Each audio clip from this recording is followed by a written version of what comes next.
Hello. This is not a video. There is no history today, no deep dive. And that is because, at the moment, I am working on the finishing touches for a flurry of content that I'll be releasing in September, and it is all about those dastardly, ruinous powers. So, if this is not a video, what exactly is it? Well, it's a little bit of housekeeping, it's a little bit of a tease, an update about the channel, and some information about the fun stuff that I'm working on that I'll be releasing very, very soon.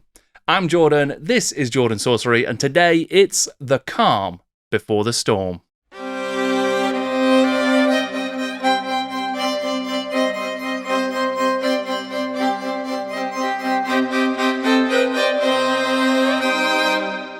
Okay, I'll talk about the Storm of Chaos in just a moment, but let's start with some of that housekeeping, the most important of which is that I have launched a second channel here on YouTube. It's called Jordan Sorcery Pods, and it is going to be the home for all of my long-form conversations content going forwards. So, if you want to capture all of my interviews, the GW Books Club, the GW Films Club, you're going to find it on that channel, Jordan Sorcery Pods. I've got some exciting new interviews coming up with Chris Peachy Peach and amazing Citadel sculptor Gary Morley. Lots of other fun interviews and conversations to come as well. They'll still be being released on a regular basis, but instead of being here on the Jordan Sorcery channel, they'll be over there on Jordan Sorcery Pods.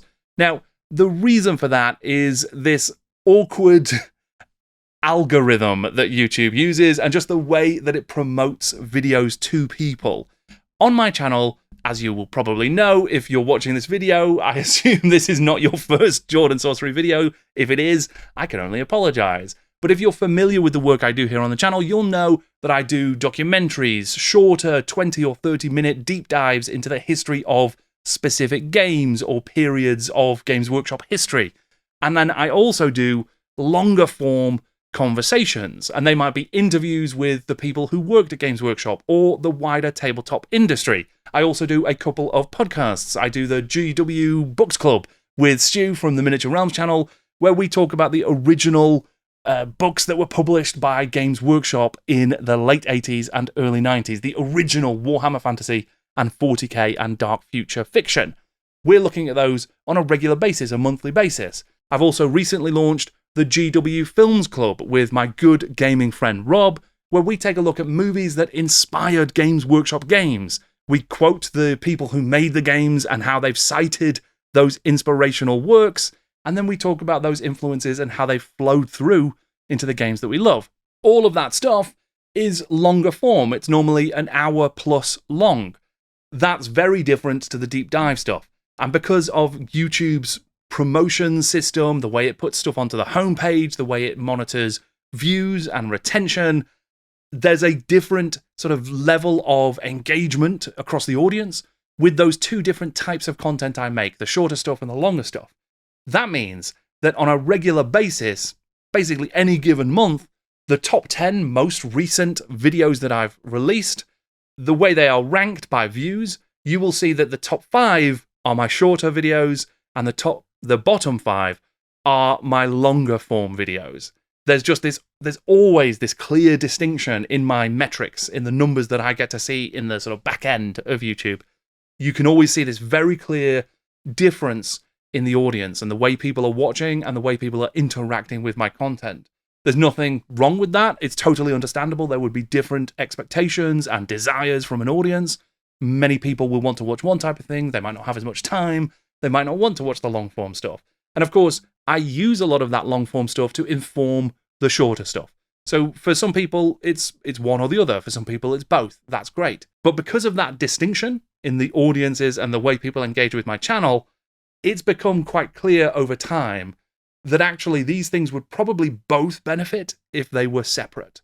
So that is why I've launched the second channel. It is inconvenient. It is a massive faff, basically.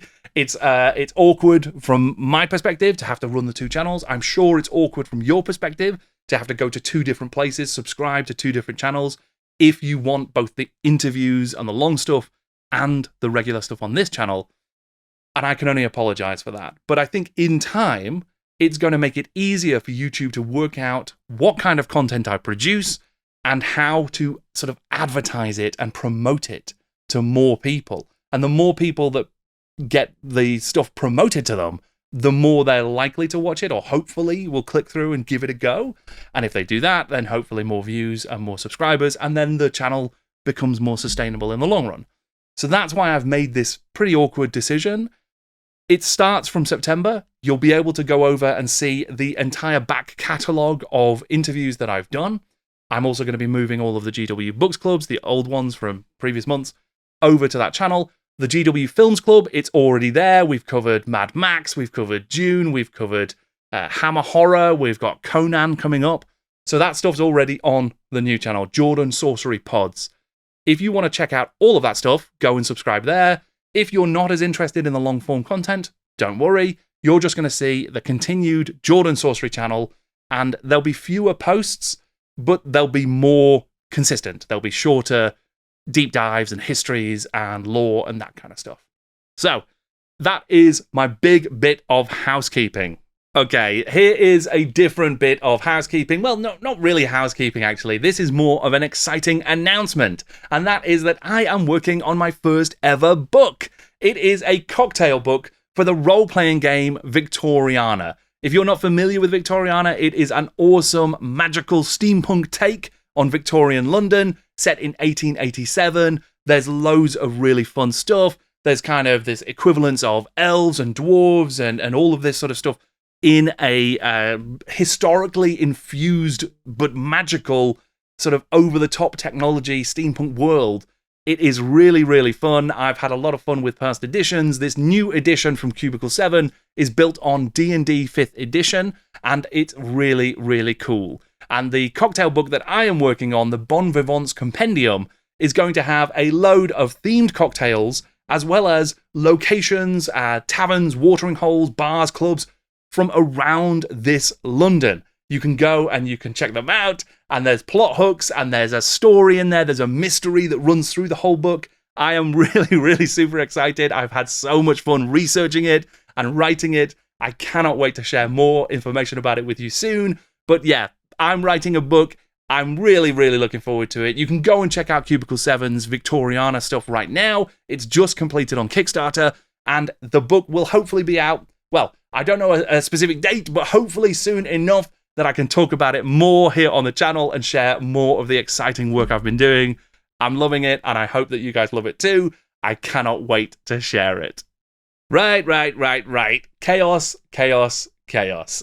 The Storm of Chaos specifically. Now, if you are familiar with the channel and you've seen many of my videos, you've probably heard me mention the Storm of Chaos and the fact that I wanted to spend some time doing some content around it. If you're not aware of the Storm of Chaos, it was a major global summer campaign run by Games Workshop for the 6th edition of Warhammer Fantasy. It was in 2004, and it really was global. This was a story-led campaign about Archaon having become the ever-chosen of Chaos, marching an enormous army into the Empire through Kislev with the intention of besieging and destroying Middenheim and claiming the power of the god Ulrich. It was an enormous story event, and it allowed players from around the world to submit their results from their battles of Warhammer Fantasy, of Warmaster, to put it all online, and then that would inform how quickly Chaos got to Middenheim and what they were able to achieve when they got there. There was a huge alliance of dwarves and men and elves. There was the actual enormous forces of Chaos that had demons and beastmen, warriors, Chaos dwarves. It all came together. The orcs were involved, and they were very important. It is an enormous story, and I think that actually the story that happens within the Warhammer world, even if folks aren't all agreed on whether or not they enjoyed the ending of that story, it is a really fun setup for games of Warhammer, for moving the story forward, for creating the setting in the best possible way that is just it's total war within Warhammer. Amazing stuff. Really, really fun story. And the real world development of that event is also fascinating. Just the scale of the ambition. I think it's incredible. I really don't think anything has been attempted before or even since by Games Workshop or other companies. Sure, there's been loads of stuff where you've got massive meta plots. I mean, you take the World of Darkness, for instance, the vampire RPG and all of those sort of stuff. That moves the plot forward. That ended a game line. There was also Legend of the Five Rings, for example, which actually had tournament games would inform what happened in the storylines. This was all happening in Warhammer, but there was so much to it, so much more. There were comics, there were books, there was merchandise, like a massive sword that they sold. There was loads of miniatures. There was an emphasis on building new armies and theming things around the stuff that was in these books that just didn't exist in the game up to that point. So I am genuinely fascinated by the Storm of Chaos, both in the real world and in the Warhammer world. And I'm finally able to sort of... I've been afraid to tackle it because I love it so much and I really want to do it justice. But I think I'm finally there where I'm able to do the history of the Storm of Chaos and to talk about that here on the channel. A very traditional Jordan Sorcery deep dive into what happened in the real world with the creation and the execution and the aftermath of the Storm of Chaos.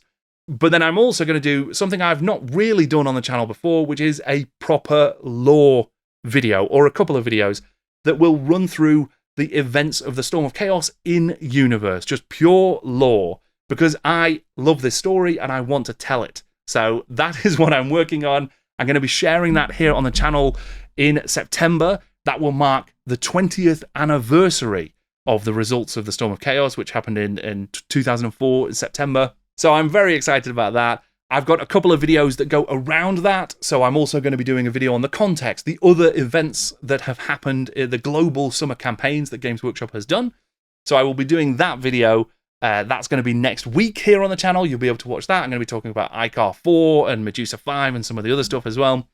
And then I've also got a video essay about Chaos and its place in Warhammer, and also a history of the Warriors of Chaos.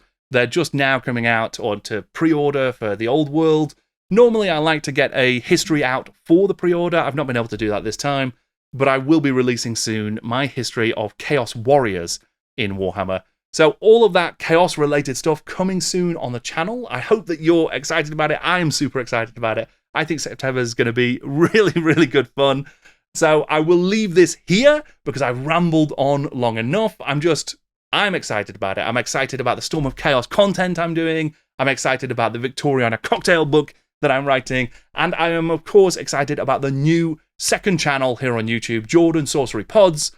Go and subscribe to that if you want to ensure you don't miss any of my interviews, any of my long-form conversations like the GW Books Club or the GW Films Club. And please like and subscribe here on this channel as well. All of it is enormously helpful. And if you want more regular updates and you want to hear more stuff that I've got planned and what else I'm working on, you can always check out my Patreon. I've put a link to that down below. I really appreciate any support that you can offer, and I do monthly giveaways. I'm doing those to the end of this year. I've got a Discord. I've got exclusive content there as well. So, in summary, thank you very much for watching. I hope that you're excited about this coming month. I'm Jordan, and this is Jordan Sorcery.